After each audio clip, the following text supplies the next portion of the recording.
हाँ, हेलो बच्चों, नमस्कार। आज मैं आपके सामने जेएस मिल का पारस्परिक मांग के सिद्धांत का वर्णन करूंगा। जेएस मिल के पारस्परिक मांग का सिद्धांत अंतर्राष्ट्रीय व्यापार का एक प्रमुख सिद्धांत है। सबसे पहले आप सभी लोग मेरे नाम से दिनेश कुमार गुप्ता के नाम से जो मेरा चैनल है उसको आप लाइक और सब्सक्राइब कर लें, ताकि जब भी मैं कोई लेक्चर इकोनॉमिक्स पे आपको दूं तो तुरंत आपके इनबॉक्स में वो लेक्चर आ जाए। जेएस मिल का जो पारस्परिक सिद्धांत है reciprocal theory of demand JS Mill का, वह 1848 में उनकी प्रमुख पुस्तक, उनकी प्रमुख कृति प्रिंसिपल ऑफ पॉलिटिकल इकोनॉमी में प्रकाशित होती है। जेएस मिल का जो ये सिद्धांत है ये एक दो पक्षी घटना है, एक पक्षी नहीं। अर्थात जब जो भी व्यापार होता है, जेएस मिल कहते हैं कि वो दोनों देशों के डिमांड के अनुसार, दोनों देशों की आवश्यकताओं के अनुसार होता है, और यह एक प्राकृतिक घटना है। प्रत्येक देश प्रत्येक वस्तुओं के उत्पादन में समान रूप से कुशल नहीं हो सकता।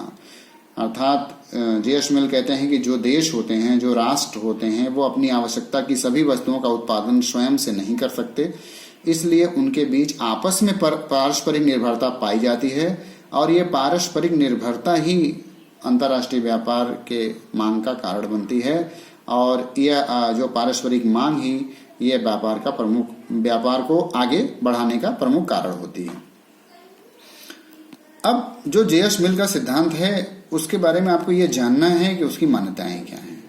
देखिए, मान्यताओं के आधार पर सिद्धांत का वर्णन मैं आगे करूंगा। इस सिद्धांत की प्रमुख मान्यताएं: नंबर 1, दो देश दो वस्तुओं के बीच व्यापार की स्थिति, उत्पादन क्षमता का नियम, स्वतंत्र व्यापार की स्थिति, दोनों देशों में पूर्ण प्रतियोगिता, उत्पादन के साधन दो देश के अंदर पूर्ण गतिशील हैं पर दो देशों के बीच नहीं।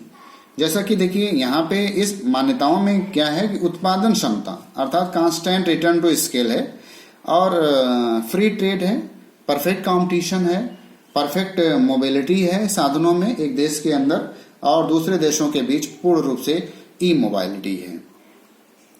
अब आपको देखना है कि अंतर्राष्ट्रीय व्यापार जो जेएस मिल देते हैं वो किस प्रकार से संतुलन टर्म्स ऑफ ट्रेड निर्धारित करती है, जो कि पूर्व में आपने देखा होगा कि जो क्लासिकल ट्रेड है, क्लासिकल ट्रेड ऑफ थियरी, जिसमें रिकार्डो और एडम स्मिथ ने अपने सिद्धांत में जो स्पष्ट किया, उसमें ये क्लियर नहीं कर पाए थे कि वो कौन सी टर्म्स ऑफ ट्रेड होगी, वो कौन सी विनिमय दर होगी जिस पर दो देश आपस में व्यापार करने को तैयार हो जाएंगे।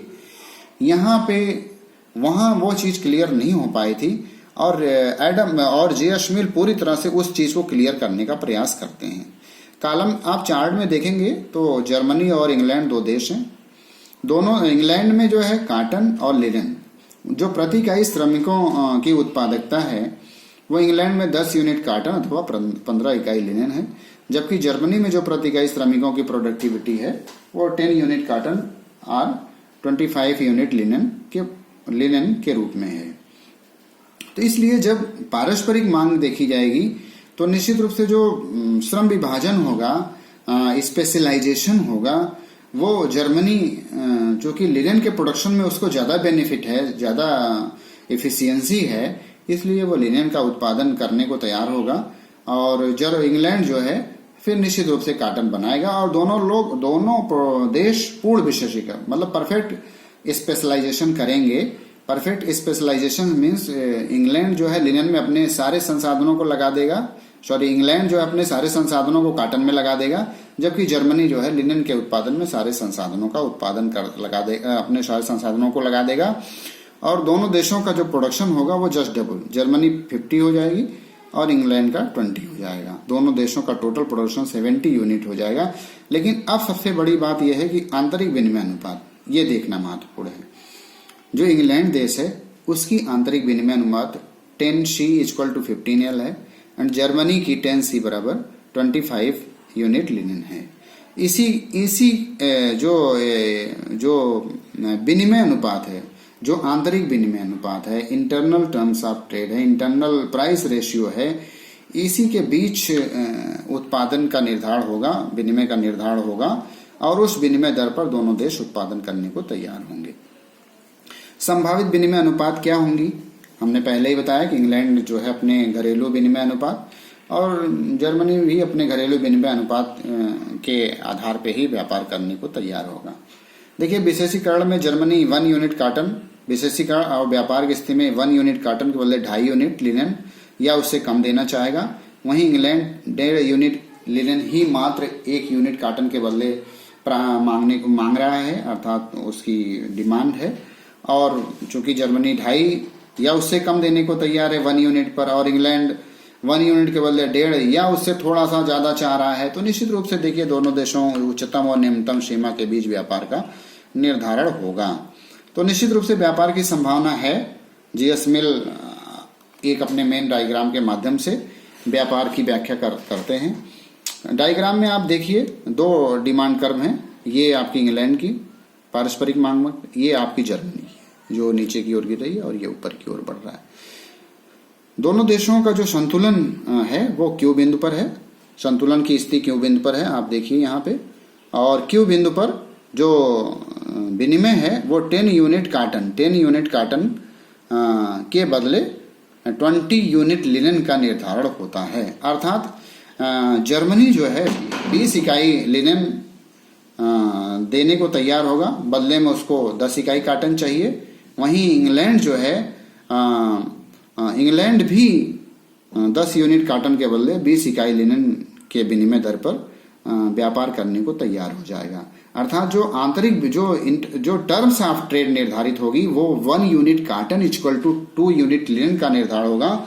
और निश्चित रूप से देखिए रेखा चित्र में संतुलन विनिमय का निर्धारण दोनों देशों आंतरिक विनिमय अनुपातों के बीच होगा, और यही पारस्परिक अंतरराष्ट्रीय व्यापार का सिद्धांत कहलाता है।